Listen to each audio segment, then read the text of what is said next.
Саламатсыңарбы балдар? Кезектеги видео сабагыбызды баштайлы. Бүгүнкү сабакта биз экология, генетика, эли менен мыйзам ченемдүүлүктөрү жана бир клеткалуу организмдердин тиричилиги боюнча тапшырмаларды карап өтөбүз. Анда эмесе тапшырмага көңүл бургула. Биринчи тапшырма бизге сүрөттө амебанын эки түрү берилген. Биринчи жана экинчи түрү сүрөттө көрүнүп турат. Амебанын биринчи түрү таза сууда жашайт экен. Төмөндө көрсөтүлгөндөрдүн кайсынысында А, Б, В, Гда кайсынысында амебанын экинчи түрү жашайт. Бул мындай карап отурганда тез эле аткарып кетүүчү тапшырма, бирок ошондой болсо дагы муну талдоо керек болот. Демек, бул тапшырмада бизге эмне кандай түшүнүктөр жардам берет? Биринчи, амебанын тиричилик чөйрөлөрүн билүү керек.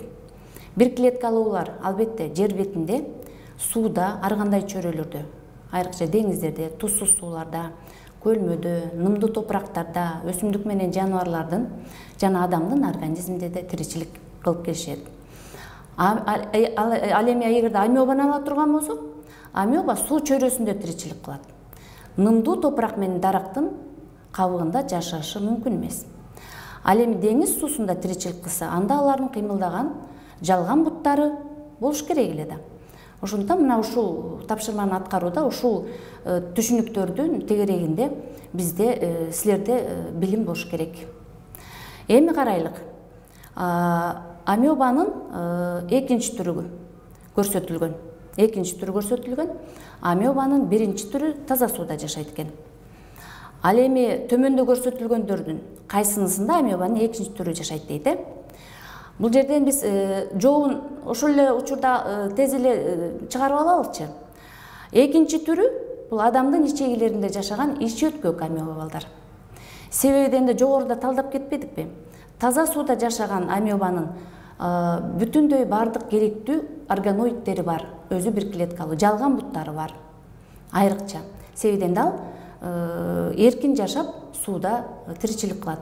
Ал эми экинчи түрү бул экинчи түрүнүн амебанын экинчи түрүнүн жалган буттары жок, анын кереги деле жок. Себебиден да ал башка организмде жашап жатпайбы? Ага жылуунун кереги жок. Ошондуктан адамдын ичегилеринде жашаган ич өткөк амеба. Ошондуктан кайсы бир учурда талаага чыкканда, тоого чыкканда агып жаткан сууну ичсе болот, таза болсо, ал эми токтоп калган сууну ичкенге болбойт. Мына ошондой жерде гана ушул ич өткөк амеба жашайт, тиричилик кылат. Ошондуктан ал жерде анын адамдын организмине келип түшкөндө ичегилеринде, демек ал ич өткөк ооруну пайда кылат.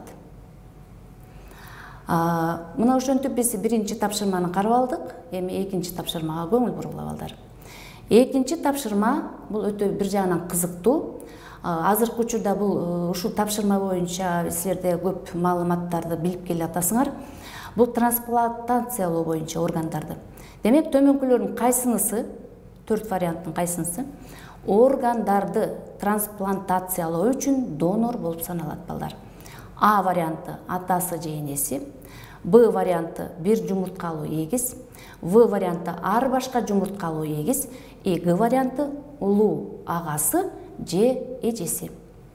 Эсиңерге тутуп алыңар болуш керек. Эми ушул варианттарды карап көрөлү. Бул тапшырмада бизге эмне керек болот? Кандай түшүнүктөр, кандай билимдер керек болот? Бул тапшырмада демек органдарды трансплантациялоо же болбосо алмаштыруу боюнча азыркы учурда медицинада көп колдонуп келе жатат. Ал эми силер курста, 10-класстын курсунда генетика илиминин мыйзамдары жана методдорун өткөнсүңөр. Ошону билишиңер керек, эгиздик методду.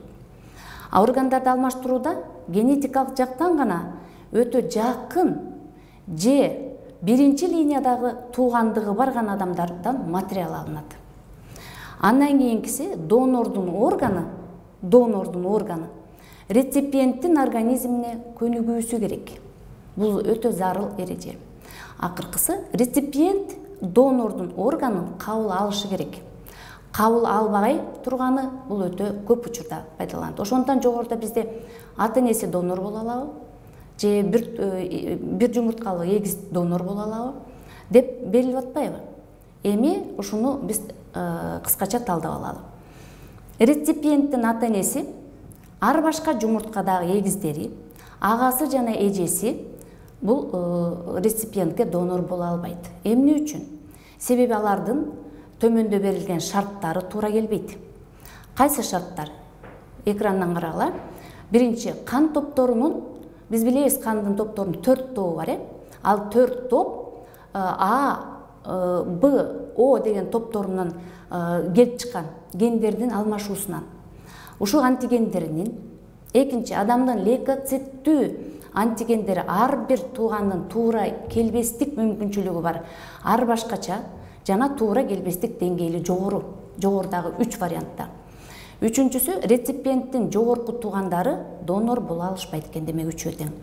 Ал эми бир жумурткалуу эгиздер реципиентке донор боло алат. Себеби эмне үчүн? Себеби жогорудагы аталган шарттар туура келет. Кайсы шарттар? Демек, бир жумурткалуу эгиздерде генетикалык жактан биртектүү, башкача айтканда окшош болуп саналат. Бир жумурткалуу эгиздерде. Ошондуктан бир жумурткалуу эгиздер реципиентке донор боло алышат.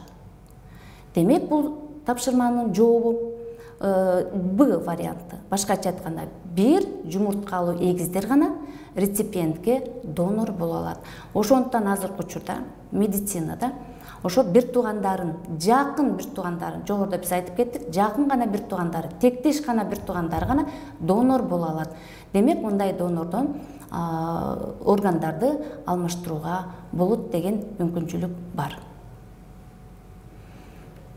Балдар, биз бүгүн ушун менен кезектеги сабагыбызды аяктадык.